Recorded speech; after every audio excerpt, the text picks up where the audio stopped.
Hello friends, so today in this video we will be going through the first three problems from the latest LeetCode bi-weekly contest 49. So let's start. The first problem is determine the color of a chessboard square.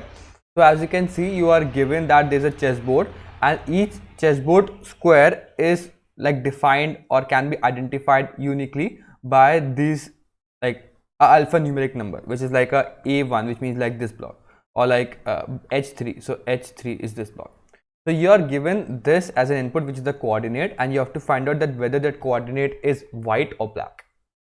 Now, as you can see, if you have read about like sort of like parity thing, which means that like it just alternates. Okay, so it's like the first bit is like as you can see, black, then white, black, white, black, white, black, white, and then like it's like okay, black, white, and so on. So as you can see, like the every color opposite to it is like the alternate color. So what you can think here is like it's a very standard problem in which you have to like define two parities like a black and a white. So what you can do here is you can define two different parities using the coordinate itself. So first you have to convert this A1 into its into like a number form, which is like at which row and which column it is. So A1 means like A means that you are in the first column, and 1 means that you are in the first row. So you have to first extract out these two characters and then find out which column and which row it is, so that you can uniquely identify the block. And then for that block, what you can do with this is what you can do uniquely in this block is like every block can be identified. Like you have to find out the parity of every block. You can easily find out using like I plus j mod 2. Now you might be asking, what is this? So if you understand that maybe this is a like chessboard, let's assume that this is a smaller version of the chessboard. Now for this it is 0 0. Okay, now for this it is like the first row, like second column, now 0 comma 2. So as you can see, now this is 1 comma 0, now 1 comma 1. Now it's like a fact that like if you add these two numbers and divide by 2, it turns out to be even, then it is odd, then it is even, then it is odd, then it is even. So as you can see now, and also all the even numbers are actually what you can see like black, and all the odd numbers are even, so like white. So what you can do in this problem is just uniquely find out the coordinate of that in the chessboard, and then you can easily do that. Just add the coordinate value like I and j, or like n or m, whatever you have found out. They are modulus 2. Okay, and if that modulus 2 value is even, then it is black, else if it is odd, this value, then it is like white. I hope you understand the logic part now. It's a very standard problem, so it's just like a two-liner problem. Just find out the coordinate, okay, the n and m, and then it's like just n and m plus like mod divided by 2. So that's what we're doing here. You just have to find out true or false. You can see the code here. I'm just zooming out on this, so you can look in this code in this problem. Now the second problem is sentence similarity. In this, I'll tell you in simple terms. It states that you're given two sentences, sentence 1 and sentence 2. Now what you can do in this problem is you can take out any common substring from one sentence, okay, and then insert it to another sentence. So can it is possible by doing this operation only once, can you make both of these strings same? Now as you can see, this string and this string is different, but if you just take out this string and just insert it at this position, they become same. Similarly for these two sentences, like if I extract out this string and insert in front of this part, then this is not inserted. So you have to find out only one string. You can only find out one string, insert it at the front or the end, like wherever you want. You just have to take out one substring from one string and just insert it into another string, and you have to make both of the strings similar in only one step. Okay, so you can also extract out empty string, whatever you want, but you have to do only in one step. So it is false. Now in this, as you can see, there's eating, so you can extract out this eating now, insert it there, and it is possible. Now Lucky and like Lucky, like they both are different, so if they both are different, you cannot do that, so the answer is false. Now there can be a number of ways to do that problem, but the simple thing in this problem is you have to find out a subset, like a substring, sorry. So what you can do here is, like, you have some string. Let's assume that there are two strings. If the length of both of the strings are same, if the length of, because you have to insert something, which means that you are incrementing the string length of one string which is smaller. But if the length of both the strings are same, then you cannot do any operation, which means that if you cannot do any operation, both of the strings should be same. Because you cannot do anything now. If you cannot do anything, both string length, if they are same, then both strings should also be same for the answer to be true. Because if they are different, which means that both of the strings are different but having the same length, you cannot do anything, because it eventually means that they both are same but they have different words, and thus it's obviously false. But if the lengths are different, then maybe one string is of bigger length, one is a smaller, then it is obviously beneficial to take out the one from the bigger to the smaller. So it means that there might be happening that there are some characters here, there might be some characters here, and you have to extract out this string and put it somewhere into the smaller string. Okay, maybe in some middle or some end or something like that. So it means that this string, so as you can see, like, if this is the bigger string, like let's assume that A, B, like this is two words, like this is A space B, D, C and D, and E and F. Okay, so it means that I have some string which is like A, B, C, D, and you have to insert C, E and F in the middle. So it means that if you extract out some words from the start of one string, they must match out from the first words. It means that, just remove of this string part. If you match out some part from the initial, like if you have two strings like this, which is like one string is A, B, E, F, C, D, and one string is A, B, C, D. So it means that you have to extract out some characters or some words from the start of this string, keep on extracting out, and some characters from the end. If any of the string becomes 0, because like you are removing out, then the string which is left part is the one which is left part, which is in the bigger string, and it is obviously a substring. I hope you get the point. I'll tell you more with example if you're not getting the point. Let's assume that you have some smaller string and you have some bigger string.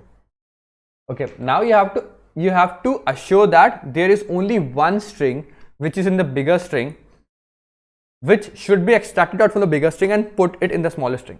But if you want to put this in the smaller string, maybe you put it in the end or in the middle or in the start, whatever you want, according to the problem statement. But it means that this part should be same to this part and this part, because that's why you only take out this part and insert it in the middle.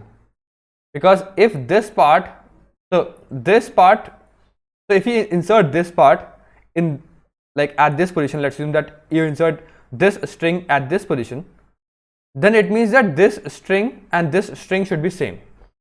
Or if you insert this part, or let's assume that this part is equal to this part, then it should happen that this string and this whole part is inserted at this end, which means that there is some common prefix and some common suffix in this both strings. Then only if you just extract out the common prefix and suffix from both of these strings, then the remaining part is the string which you have to insert. Okay, so if it happens that you extract out some common prefix and suffix from both of the strings and one string turn out to be 0, okay, one string turn out to be 0, then the answer is obviously yes, because the other string has some part and then you can extract out in the smaller string. But if both of the string doesn't turn out to be 0, then obviously it's not possible. So if you have to extract on both from front and back, you can use a DQ. I've used a DQ. You can also make or use a string to use that. You just have to find out a common prefix and suffix in both of the strings. So I'll show you in the code part now. It's just like you, so that's what I've told in the first base case. If both of the string lengths are same, then both of the strings should be same, or else it's false.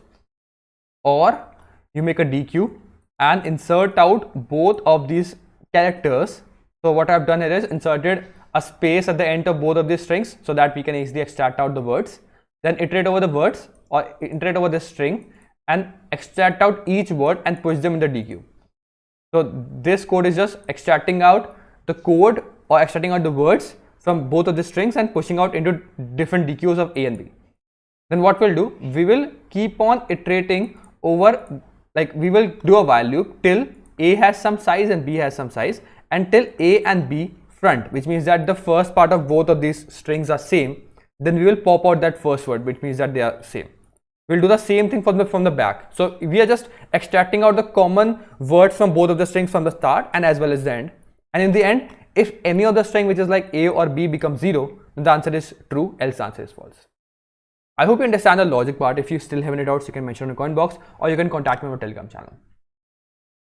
The third problem is count nice pairs in an array, in which you are given that like you are given a nums array and you have to find out different pairs of elements in this nums array which satisfy this condition, which means that nums of I plus reverse of nums of j. You have to take out two indices, which is a pair, and reverse means that you just reverse out that number. As you can see in this example, reverse of 1 to 3 is 3 to 1 and reverse of 1 to 0 is 21. So just reversing out the digits of that number. So you just have to ensure that whatever I and j pair you'll take, the nums of I plus reverse of nums of j, it should be equal to nums of j plus nums of I. You have to just find out number of pairs of that and you have to modulo it with 10 to the 9 plus 7. Now as you can see, the constraints are pretty large, 10 to the 5, so you have to do this in O of n only. But what you can do or observe in this problem is, in such type of equation problems, always try to bring down the same variables on the same side. So it's like nums of I minus reverse of nums of I is equal to nums of j minus reverse of nums of j. Okay, like just take out this reverse of nums of I to this part and take this to the right hand side. So it's like nums of I minus reverse of nums of I is equal to this part. Okay, so it means that nums of I minus reverse of nums of I, it should be equal to reverse of, like they should be equal. So it means that you just find out nums of I minus reverse of nums of I. So it's just like iterating over all the numbers and just finding out the subtraction value or this value for every ith value. Finding out nums of I 42 minus the reverse of nums of I, which is like 42 minus 24. Then do the same thing for other element like 11. So 11 minus 11. Then 1 minus 1. So as you can see now, 1 minus 1. So this will give you like this value, like 42 minus 24. Like this will give you some value which is like 1, which is okay, 18. And this will give 0 and this will also give you 0. Now what you can see in this problem is like both of these values are giving me 0, which means that like this value will also give me 0 and this value will also give me 0. So it means that you can form a pair of that. But let's assume that there are like you find out these values and its values are like this: 18, 0, 0, 0, 3, or like 18. Now you can make a pair of these two elements, because if you make a pair of these two elements, the nums of I minus this value, which is like 18, if you take this pair, if you take this element, then this value is 18, and if you take out this element, then the nums of I, this value will also be 18. So they will match. So this will form one pair. And if you take out these three elements, how many pairs you can form? So if you have three elements, how many pairs will it form? 3 into like n into n minus 1 divided by 2. So as you can see, 3 elements, 3 pairs you can form. So it's like just finding out the nums of I minus reverse of nums of I value for all the ith elements, all the I elements in the array, then storing it out in the map, and then for each map value finding out the count of every number, and then from each count just use n into n minus 1 divided by 2 value to find out the total summation of all the values. Okay, so that's the whole problem. And you have to do this also mod value, mod 10 to the 9 plus 7. So if you haven't watched my previous videos on how to find out 10 to the 9 plus 7 problems easily, just do the mod problem easily, so you can check that out. I can also link down the link of those previous videos in the description, so you can check that out. So I always use these 3 functions which I always predefined. Like it's very easy to just code these functions out. If you want to find out mod, just do a n mod m plus m mod n. Okay, so it's easily to find out the mod of n mod m, and then you have to do a multiply of 2 elements. I have to do a mod with this m. I've defined this constant value. You just do this, and for adding, just do this. I've already made a video on that, how to write down this function, what are the values, on what is the meaning of this function, so you can check that out. This is the reverse function, the reverse of the number. So it's just like iterating over all the numbers in nums, finding out I minus reverse of I and making a map out of it. Then this is a total value. And then what we have to do here is we have to add the value. So total or the map consists of all the frequencies of the values, particularly acting like what is the, so it means that how many I values giving me the total sum or total nums of I minus reverse of nums of I value is equal to 18. How many I give me that? So as you can see, 2 i's. How many i's give me 0 value? 3 i's. So I have to just use this 3 and 2 values to n into n minus 1 divided by 2 value. And we have to add all these values out. So we are just doing an addition. So for addition, you have to use this value, this function, because you are doing a mod value also. So we are doing an add. So we are doing total. So it's like total plus equal to value now. So instead of writing total plus equal to, you have to use this function. Okay, add function. And now you have to do multiply. So like if you do multiply of n into n minus 1 divided by 2, n into n minus 1 divided by 2, then it might cause you some problem. The problem is that if you do a mod multiplication of n into n minus 1, then you are like doing n into n minus 1 divided by 2. So you are just first multiplying n into n minus 1. But if you are multiplying n into n minus 1, you are doing a mod value of it. So you're just doing a modular multiplication of n into n minus 1. And if it overshoot 10 to the power 9 plus 7, then it will be brought down to some another value. And if you do a division of that value, then it will give you some wrong answer. I hope you get the point, because see, if you're taking n as 10 to the power 6 and n into n minus 1, 10 to the power 6, something like that, then if you multiply both of these values, it will overshoot 10 to the power 9. And thus, when you do a mod of like modular multiplication of these two values and then after that divided by 2, then it will lead down to some problems. So instead what you can do, you multiply n divided by 2 into n minus 1. If n, you will only do this if n is a multiple of 2. If L is not a multiple of 2, it means that n minus 2 will obviously multiply 2. So you will multiply n into n minus 1 divided by 2. So that this divided by 2 is incorporated in the number itself when you are doing a modular multiplication. And thus it will not cause any difficulty. That's what I've learned. So what you're doing here is we're just checking out that whether I dot second is storing out the value itself, because we are iterating on the map. So I dot second is the frequency of every element. If it is an even number, then we're dividing this I dot second divided by 2 and multiply with I dot second minus 1, which is like I dot second is like imagining 2 bit n. So n divided by 2 and n minus 1. It's just multiplying of n into n minus 1 divided by 2. Or else if I dot second is not even, then obviously I minus 1 would be even. So divide this by 2 and multiply with I and just multiply with. And just finding out this value and add it in the total. It's just like adding out total plus equal to multiplication of n into n minus 1 divided by 2, but doing this using modular functions. I hope you understand the logic and the code part for all the 3 problems. If you still find it out, you can mention in the comment box. I'll see you next one. Till then, keep coding and bye.